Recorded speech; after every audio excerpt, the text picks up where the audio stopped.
everyone, I've got several long sleeve smock bishops and dresses planned for the upcoming months, and here's how I finished the sleeve closure using the continuous placket method.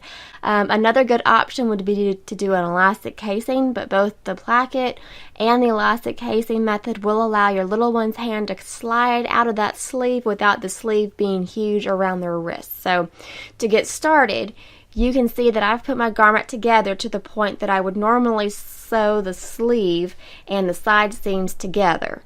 But before I do that, I'm going to gather at the bottom of the sleeve. Now you could do some little knife pleats, that would be adorable. Of course you could smock the bottom of the sleeve instead, that's all up to you. But whenever I gather fabric, I use 2 rows of stitches, one on each side of where my permanent stitches will go later on. That just helps to keep your gather rows really nice and neat as you're sewing those permanent stitches. Then I decided to put some piping on the bottom of the sleeve, and of course that is entirely optional. You could have done some lace instead, that would be a very sweet look. But at any rate, I cut the piping to about 1 inch longer than my daughter's wrist circumference to allow for some seam allowance and a little bit of wiggle room. So after giving the piping a trimming, I sewed it to the bottom edge of the sleeve. And then I ripped a piece of fabric to use for the placket. I just grabbed a scrap from the fabric and I measured 2 inches wide and just gave it a rip.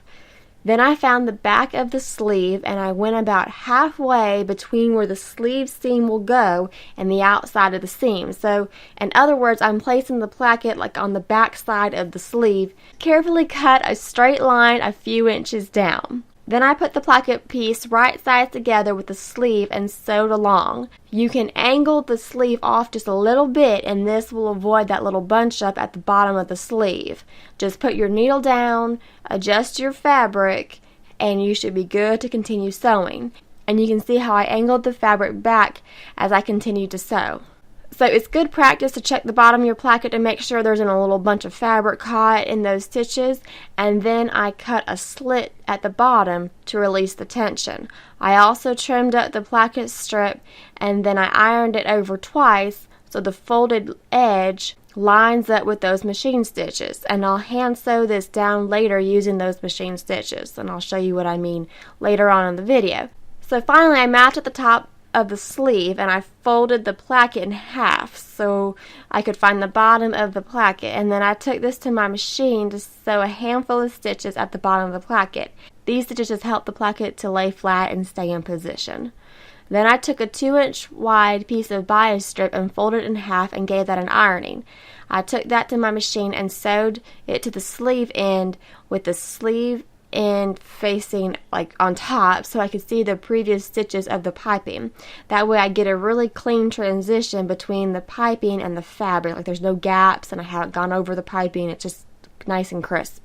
Now you'll want to leave 1 inch or so of that bias strip hanging off of the sides of the placket closure, because you'll need to have that to sew into the placket closure later, and I'll show you later in the video what I'm talking about. But on contrary, you can cut the bias strip flush with the sides of the sleeve that will be sewn together using the French seam, since those raw edges will be enclosed in that French seam. So I ironed the bias strip over and I will hand sew that later, but for now I just make sure those edges stay folded over as I take it to my machine and I sew the sleeve and then side seam of the dress together using a French seam. And I have a detailed video on how to sew French seams that I will link below. So finally I did my hand sewing, and I start by sending my needle on the other side of the placket so the tail of the thread is hidden. Then I go through a machine stitch twice to create a loop.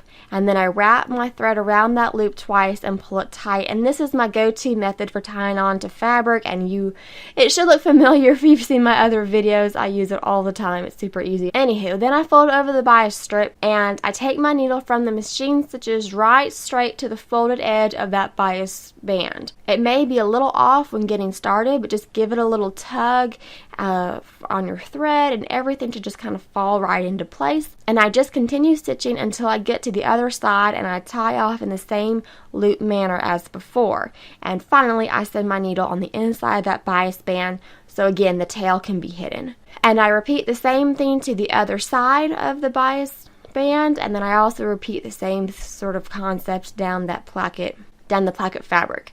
Now from there you could close the placket with a snap, like have it closed with a snap, or you could use like the button loop button combo, and I do have a video on how to make button loops that I will link below. It's a oldie video, but a goodie, I guess you could say that. Anywho, I hope this video was helpful. If you have any questions, please leave them in the comments below and I will do my best to answer them. I much prefer answering questions in the comments as opposed to emails because then everyone gets to benefit.